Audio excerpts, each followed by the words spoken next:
morning. Good morning. We will have today a very important meeting. First of all, jointly foreign and defense ministers.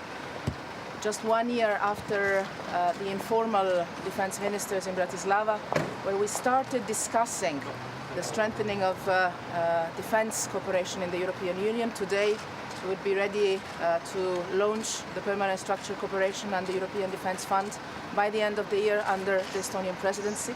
So from this meeting today, I would expect a very strong indication by the defence and foreign ministers that member states are ready to go.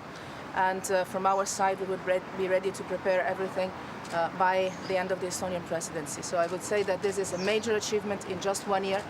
Last year, we were very far away from this. It seemed to be quite unrealistic, and I think we've done a remarkable European common work. With the defense ministers, and again, a very important input from the Estonian presidency, we will have an exercise on a cyber attack that will be part of the first ever joint exercise with NATO, between the European Union and NATO.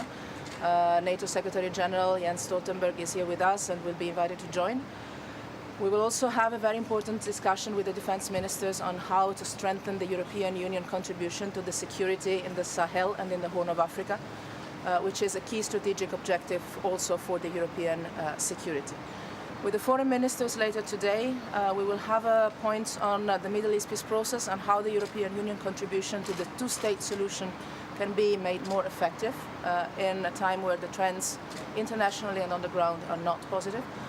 And most of all, we will have another time, a point on North Korea, DPRK. Already in July, the European Union took a very firm and united position. Today, we are facing a different level of threat that is clearly a threat to global peace and security and to the entire non-proliferation regime.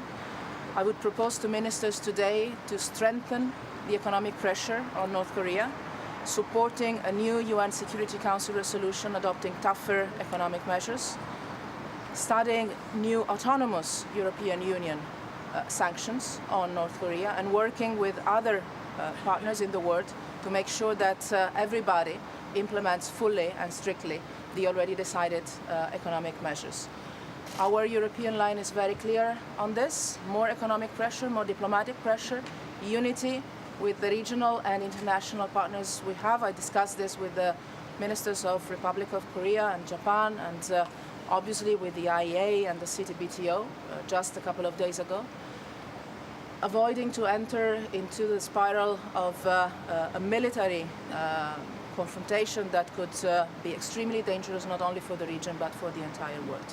Can sanctions on North Korea, more sanctions, can they make a difference? Some countries seem to think that they would not help. Well, in other cases, they have made a difference, putting more pressure on the regime to enter into a meaningful dialogue.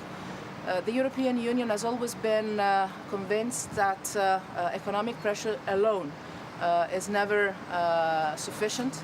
That is why, from our side, we've always offered our regional, international partners, the international community, and even the DPRK, the path of dialogue, credible, meaningful, for the denuclearization of the peninsula, that we believe should happen in peaceful manner through dialogue and diplomatic means.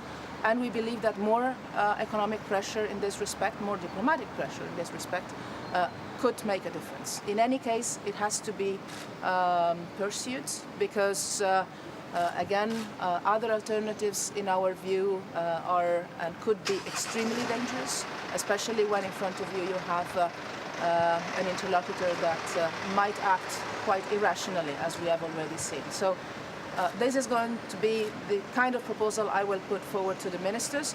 Don't expect from today a formal decision. As you know, this is an informal meeting. But my proposal to the ministers will be to work in the coming days to, as I said, strengthen the economic pressure, including with new EU autonomous sanctions, and leaving the diplomatic and political path open. On the sanctions, can you confirm there's an option to put Kim Jong-il on the EU list? Sorry? Can you confirm that if there's the option, the study envisaged, is to put Kim Jong-il on the EU list of targets? as I said, today I will put forward to the ministers the proposals to work in the coming days to increase including the European Union autonomous sanctions, and that debate, if the ministers agree, will start as of today. Thank you.